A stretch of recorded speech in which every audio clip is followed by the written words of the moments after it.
What a mistake you made. The general manager reprimands me and throws materials at me. I was surprised, not knowing what he was talking about, and he blamed me for the failure of the deal. But it was all his idea. My name is Chris. I work in sales for a manufacturer of interior and leisure goods. Home centers and mass merchandisers are my main customers. I went to college in the city, but came back to my hometown to work. I have a good relationship with my clients, and some of them want me to be in charge of their business. I answer calls from clients within 3 calls and reply to emails immediately. Whenever I was asked to explain about a product, I went to the customer's office to explain it in person. I believe that trust is built on the accumulation of these small efforts. I have made it my motto to be sincere in my dealings with others. Thanks to that, my sales performance is one of the best in our department. As usual, you're doing great. Keep up the good work and get us more contracts. When I returned to the head office after my rounds, I was approached by Mr. Max, the sales manager. Thanks to your guidance, sir. He nodded happily at my words and went to talk to another employee. The general manager has a troublesome personality with violent emotional ups and downs. Just when he was praising someone, he would suddenly start yelling at them. He used to get angry at me when I was new, but nowadays, he rarely complains to me because of my good performance. However, he is very strict with employees who fail to meet their quotas. Many of them quit because they could not stand his reprimands. Nevertheless, the reason why the general manager was not accused of power harassment must be because he is the nephew of the president. The Human Resources Department also has a family member of the president, so he must have been liaising with the president. Our company is a typical family business. I have a feeling that the president favors his relatives, which makes me feel uneasy. That is why I have a secret ambition to improve my performance, get promoted, and eventually change the company system. But those ambitions were dashed. One day, I was summoned by the general manager. When I went to the meeting room, I was nervous about what was going to happen. But he said something unexpected. I thought I would introduce you to my daughter. Introduce me to your daughter? I can't help but ask back at the abrupt and superior tone of his words. That's right. It's about my daughter's marriage. I didn't expect to be approached with an offer of marriage while I was at work. My daughter saw the group photo and took a liking to you. If you become my son, I can promise you a bright future. Does he mean that he will eventually invite me to join the management team? It's a tempting offer, but I can't accept it. I have been with my girlfriend for 10 years. The reason I didn't get a job in the city is because I had my girlfriend behind in my hometown. My girlfriend had been working as an office worker in our hometown after graduating from high school. The director of the department must have known that I had a long-time girlfriend. I have a girlfriend, so I can't accept the offer. If I did not refuse clearly, I might get into trouble. So I said no. But the boss said something outrageous. Oh, you're still dating a mere high school graduate? If you want to get ahead, you should marry a college-educated girl like my daughter. Break up with her now. I'm so mad when he calls my girlfriend a mere high school graduate. My girlfriend waited for me when we were in a long-distance relationship and never complained. Even though my work is hard, I have been able to do my best because I have a future with her. I have no intention to leave her. Please take back your insulting comments about her. What's wrong with telling the truth? Or are you challenging me? We glared at each other. I have never rebelled against my boss since I joined the company. But this was the one time I couldn't give in. I don't mean to challenge you, but I can't accept your offer because I have a very important girlfriend. When I again clearly refused, the director clicked his tongue. You are very stubborn. Well, it's alright. I'm sure you will ask me to introduce my daughter to you someday. The boss said that and walked out of the meeting room. I texted my friend to relieve my anger and asked him to listen to my complaint. Shane, a former classmate of mine from high school, agreed to meet me after work. You won't believe it. My boss! I told Shane about what happened today. Shane is nodding his head and listening to me. Why don't you get a new job instead of working for a boss like that? You'd be a good candidate for another company, wouldn't you? Shane is actually an assistant manager of a home improvement center. He sometimes handles things as a deputy manager.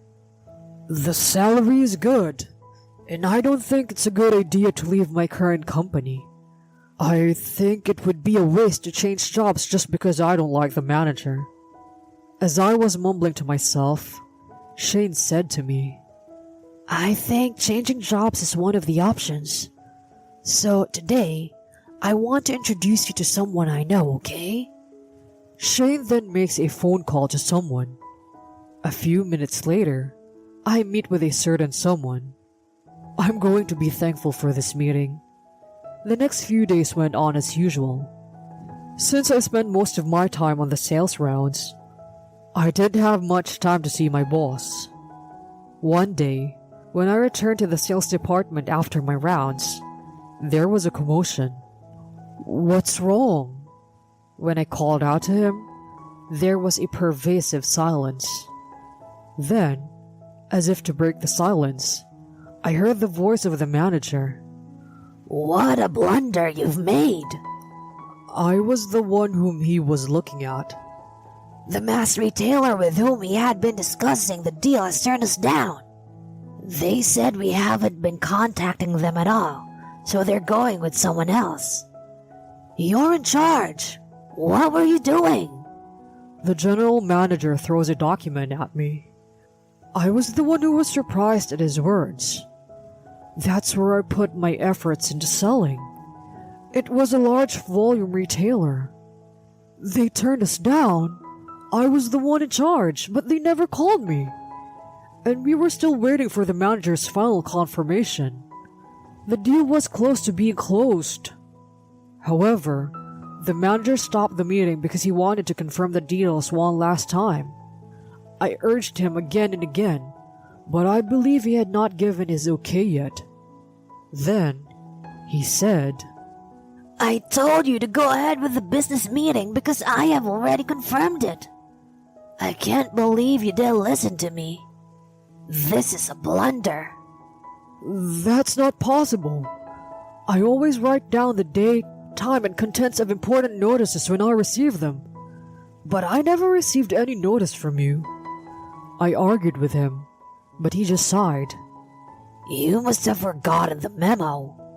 I'm going to have to fire you, since it was going to be a big deal. I'm suddenly fired. A senior staff member who's so diligent would forget to write a memo? Shouldn't the boss take responsibility for his subordinate's failure? Such voices can be heard from the people around me. But when the boss glares at them, they all fall silent. I didn't hear any more voices defending me. I didn't want him to glare at me either, so I had no choice. He whispers to my ear and says, I can make it easier on you if you like. But why don't you focus on your job and not in your high school graduate girlfriend? I knew what he meant by that statement. He wants me to break up with my girlfriend and proceed with a marriage with his daughter. So, that is what you mean? Then, I don't care if I get fired. My words caused even more commotion around us. The manager's expression changed for a moment, but I guess he thought there were plenty of people who would replace me. It's a shame to lose you, a good employee.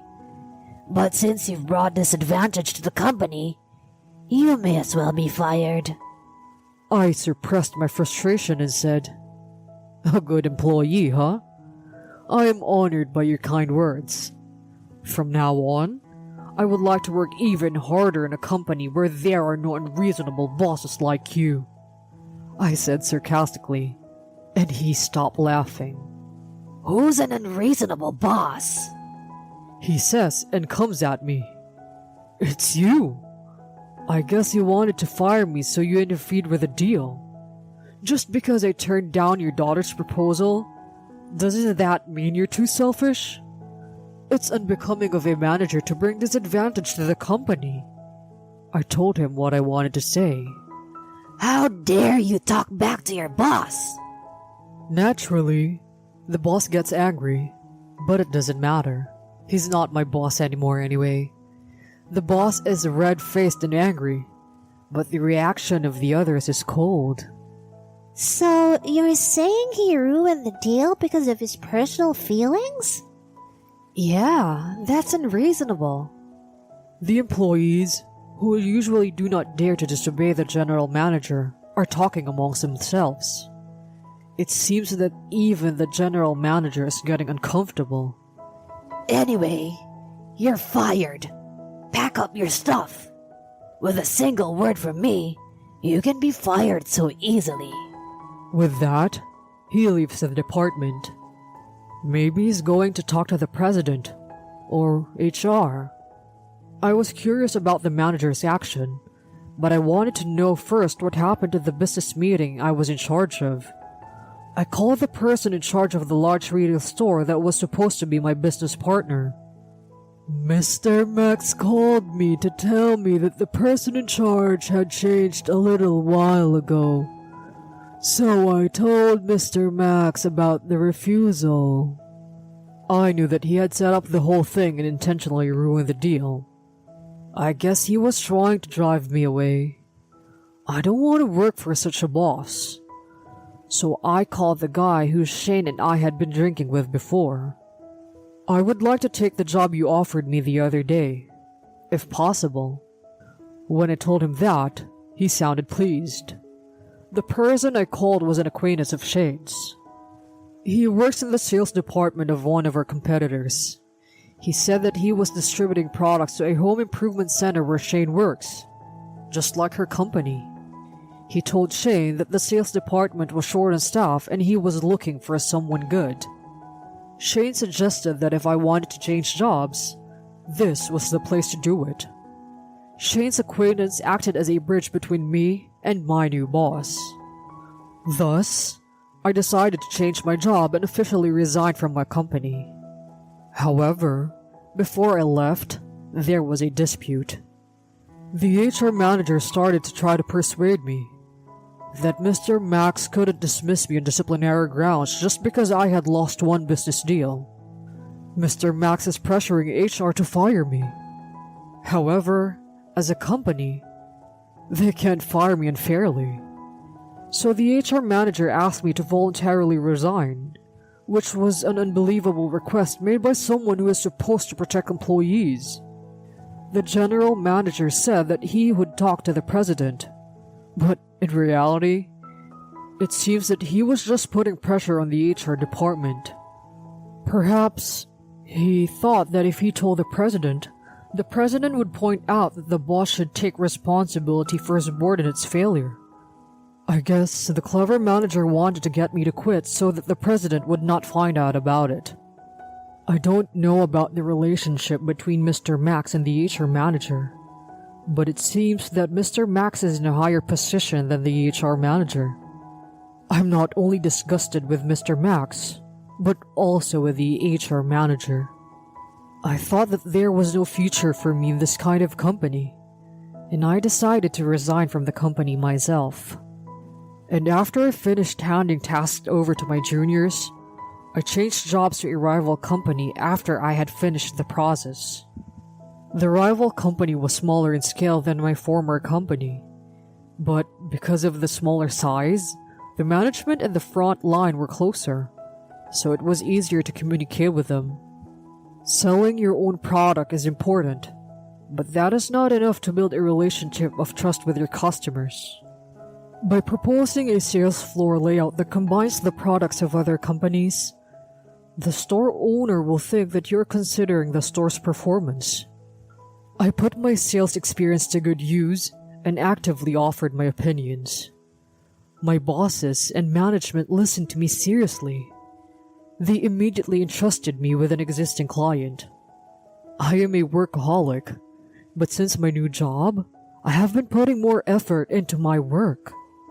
I went to talk to the people in the product planning department to understand the products more deeply, and I even went to the stores on my days off to study the sales floor. My new boss recognized my efforts and supported me to the best of his ability. This is a far cry from someone who was dragging his subordinates down. A few months after my job, the sales of the company tripled.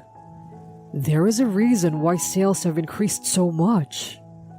Our kitchen utensils were introduced on an afternoon news program. I had been pushing this kitchen appliance since I had just started my new job, and I had been telling the managers of the home improvement stores that it would definitely be popular. The introduction on the TV has a tremendous effect. I was sure that there would be a response, so I increased the stock of the product in all the stores. My prediction was right on the money, and we ran out of stock, especially on the weekend after the broadcast. Since then, it has become one of our most popular products and is still selling well. The manager of the home improvement center told me, "Thanks to the sales of your products, related products of other companies are also selling well. It is because of your suggestions on the layout of the sales floor." One day after changing jobs, I met a junior colleague from my former company at a home improvement center. The junior colleague told me the inside story of my former company. It seems that after I left the company, the employees in the sales department left one after another. I guess they distrusted the company after they saw the fact that the general manager fired me because of his personal feelings. Rumors spread that I was forced to resign voluntarily by HR, and sales in the sales department declined as employees left. The president asked the general manager what was going on. The general manager tried to keep quiet, but the rumors had reached the president's ears. The general manager, who realized that he could not get away with it, was forced to tell him the story of how he had ruined a major business deal. The president was furious and demoted Mr. Max. The HR manager was given a research assignment for disturbing the order in the company. It sounds like he's had a tough time since he was demoted. He seems to be uncomfortable at work, but I guess he must be having a rough time at home as well. I saw him on the street being yelled at by what looked like his wife and daughter. He looks intimidating at the company, but he is weak at home, I guess. The junior staff member told me this with a laugh. Perhaps he was venting his stress at home at the office. The night I heard such a story, I received a phone call from the manager. I had never received a phone call from him, even when I had been with the company. "Please, can you come back? We have too few employees to do the job." When I answered the phone, he sounded like he was about to cry. The president must have been really pressuring him too. I can feel his panic. "I can't go back because I've already changed jobs. I heard that the reason why the employees left was because of your attitude." The general manager chokes up at my words. "Then, will you at least marry my daughter? I already promised my daughter that I would introduce you to her. If I break my promise, she says she'll cut off ties with me." Now, the boss sounded like he was really going to cry. He said that he tried to introduce other candidates to his daughter after that, but for some reason, she insisted on me. But marrying the boss's daughter is more impossible than going back to the company. Of course it's impossible. I've already made wedding plans with my girlfriend. And I hate the thought of calling you father, I said firmly and hung up the phone. I blocked his phone number. He must have lost his executive allowance because of the demotion. I'm sure his wife is blaming him. I can imagine him in tears when his daughter tells him that she is going to cut ties off with him. It's all his own fault. I don't know what happened to him, but I can imagine that he is feeling ashamed both at work and at home. I received a special allowance from my new company for my contribution to the company's sales. I intend to use the allowance to pay for my wedding. From now on, I want to take care of not only my job, but also my family.